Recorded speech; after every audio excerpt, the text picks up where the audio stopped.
I first heard about Mindsong through the Three Choirs Festival. Mindsong was one of the outreach projects set up alongside the Three Choirs Festival a few years ago. I retired last September and thought straight away that this was something that I wanted to get involved with. I applied to do the training, which was 2 days of very useful information, and that made me think, yes, this is really something that I want to do. My involvement with people with dementia has been through my work as a nurse. I've worked for the health service for 40 years, so during that time I've seen an awful lot of mainly elderly people who have dementia, and I've seen the difference it makes to them when they come into hospital. They come out of their normal surroundings where they perhaps are either looked after by family or care support at home, but they are still in their own home. So they're surrounded by the things that they're familiar with, people that they're familiar with, and then they get some sort of an acute incident that brings them into hospital, where they're in a ward with all sorts of other people, none of whom they know. Their day-to-day routine is completely changed, and they can become very distressed. And this in turn makes their families very distressed. There aren't an awful lot of facilities for people with dementia. There aren't enough facilities, and as people are living longer and longer, more of us are going to find ourselves with dementia because it is mostly an age-related process. It's a difficult situation. We need more resources like Mindsong to try and bring the issues relating to dementia more into the public awareness. So Mindsong really should not just be delivering the therapeutic services that we have to people in care homes who have dementia, but we should also be educating about dementia. Yes. I have to say, before I joined Mindsong, I knew dementia was out there. I didn't know the many different forms it could take. I wasn't fully aware of how it would affect everybody around the person who has dementia. And I also realised that people don't talk about it because it's a scary elephant in the room. It's a hidden problem, really. It's a bit like the stigma that you still do get with mental illness. It's not seen in the same way as a physical illness, and it's something that is rather embarrassing, and you don't want to talk about that. And yet the more people talk about it and the more people understand about it, the better the care is going to get. I think things like Mindsong bring such a lot to the debate, really. Tell me now something about your experiences of working as a Mindsong volunteer within a care home setting, because you assist one of our music therapists within a care home, and you're working on a course of music therapy at the moment, aren't you? Yes. Can you tell me something about that? The course is a 12-week course, 1 hour once a week, over 12 weeks. The manager of the home I go to has identified residents in her home that she feels would most benefit from this sort of therapy. Mostly it's the same 12 or 14 residents each week. When you arrive there before the session, most of them are already sitting in the room where we're going to do the session. A couple of them will be talking, a couple of them maybe partly recognise you when you come in, or at least sort of say hello and have a conversation. But most of them are sitting in a very locked-in way, often with their eyes closed, just within themselves. And I've noticed, even when you're starting to get the instruments out and put them on the table and try and put them in front of some of the residents, you can often get the eyes open, the flickering of interest. Oh, what's this that's going on?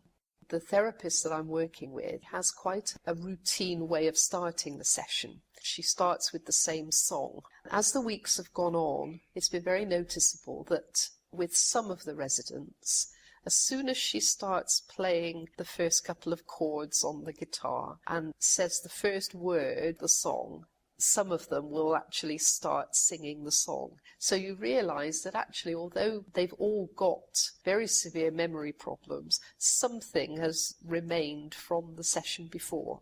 It's familiar, and whatever it is, it strikes a chord with them and they can start then singing the song. Not all of them do that. Some seem to be asleep for quite a lot of the session. Some songs, you'll be in the middle of singing and you'll suddenly notice that somebody who has appeared to be asleep has still got their eyes closed, but they're mouthing the words. And it's the same with the instruments, which we usually get out for part of the session. You'll encourage the residents to have an instrument, and often the particular resident will always choose the same instrument. Or they may say, no, I can't, no, I'm not musical, I can't play. And so you just hold it near them, and then you'll notice them tapping their foot, or just tapping their fingers on the instrument, or just doing a quick little shake of the instrument. It's amazing how during the session they do literally come out of their shell. I've seen people crying, not openly crying, but tears rolling down their face. And whatever memory is being stirred up, they're having a reaction. They may not talk very much, but you can tell that it's having an effect. And that's what it's all about, really. It's trying to unlock something that has perhaps long been forgotten, but it brings it back to the surface, and they have an emotional response. It's just wonderful to see, really. Occasionally you'll get somebody who stands up and you think, oh gosh, they're going to wander off, but actually they're just going to have a little dance around and just move with the music, and that's also lovely. I think the way that the music therapist uses the session to get those emotions out into the open is rather wonderful. That's what makes the difference, I think, between having an actual music therapist rather than just having a volunteer like me go in and do a singing session, because the music therapist obviously knows the techniques to bring out these emotions. I think that the music therapy sessions are absolute gold. I'm not musical, and most situations where I have to create music, I find myself quite reticent to join in. When I came to the training and I watched the therapist at work and understood how this works, and that it takes the therapist to be a skilled musician who can improvise. And I watched somebody start with just a sound, and it can be just a sound. And the therapist will take that as the first thread and begin to knit it into something, and other people feel they can join in with it. And the musical instruments that she uses don't require skill to play. They're percussive, right, aren't they? Yes. And they can be held even if you're quite frail and you can't grip. But you can, just by shaking or moving or tapping, create something. And what amazed me was how the therapist can take the beginnings of those sounds and guide them round the room so that people feel they can join in, and it becomes a picture that's built up. And she can even change the tempo according to the emotion in the room, and even keep her eye on who maybe isn't participating a lot and draw them in. That's an incredible skill. And even I felt, as someone who doesn't really that enjoy that you were making music, that I was participating. I could see the value in that much more than having music played to me in that particular setting. I think you've got to stop thinking of music as having to be a set piece. It's just knitting sounds together to make something which can be really powerful. Last Monday, the residents seemed as though they wanted to be gentle. Sometimes they don't want that. They want loud, bangy, crashy things and loud, bangy, crashy songs.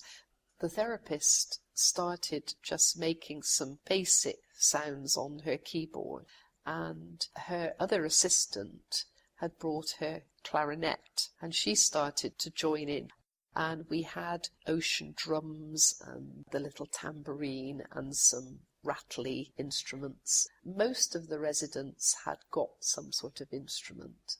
I was helping a lady with the big ocean drum, and we started off very softly, just the waves lapping. And the therapist was talking about the sounds we were making, what they reminded her of. And a couple of the residents started talking about what they thought was happening in this sound. And then the volume suddenly started to go up. And the lady who was helping me with the ocean drum was really, and it made it sound as though the sea was getting stormy. And so one of the gentlemen started talking about a time when he'd been in the Navy.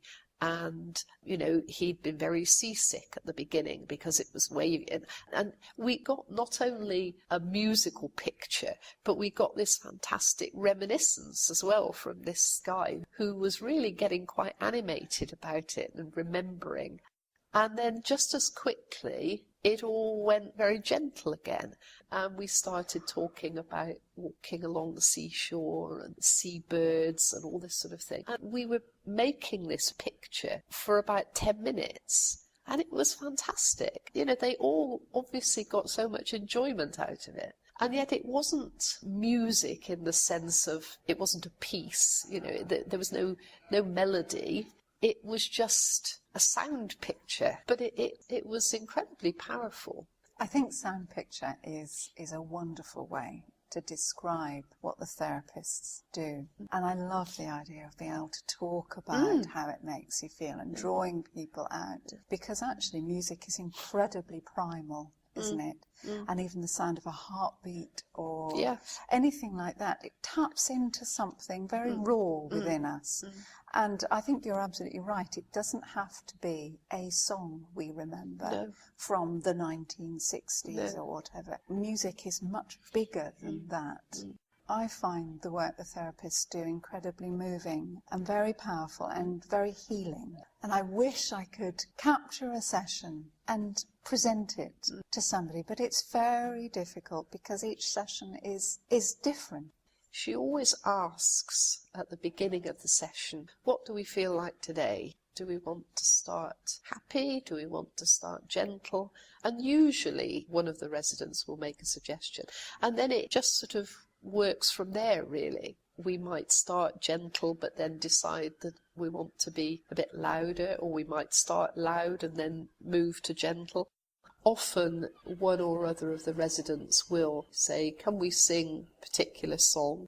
There are a couple of them who know every word of every song, which is lovely. The only problem then is, of course, they want to sing it over and over again. But, that sometimes works as well. If you're getting a real reaction, then there's no harm in singing it over again. The sessions do seem to really help. The home manager has actually said that there are 2 people who she felt would benefit from the session, who are normally wanderers. She finds it very difficult to keep track of them, really. But it's very noticeable that they don't wander out of these sessions. I guess maybe there's something in the session that just calms them to the point where they don't feel agitated and they don't feel the need to be constantly on the move. And that's lovely to think that it's having that effect on them. Dementia must be terribly distressing for them. It's not only the families that are distressed, but I think it must be distressing for the person that actually has dementia to know that there's something wrong, but not to quite understand why are they feeling like this, why are they feeling anxious and agitated. And to just have that little bit of calming is wonderful, really.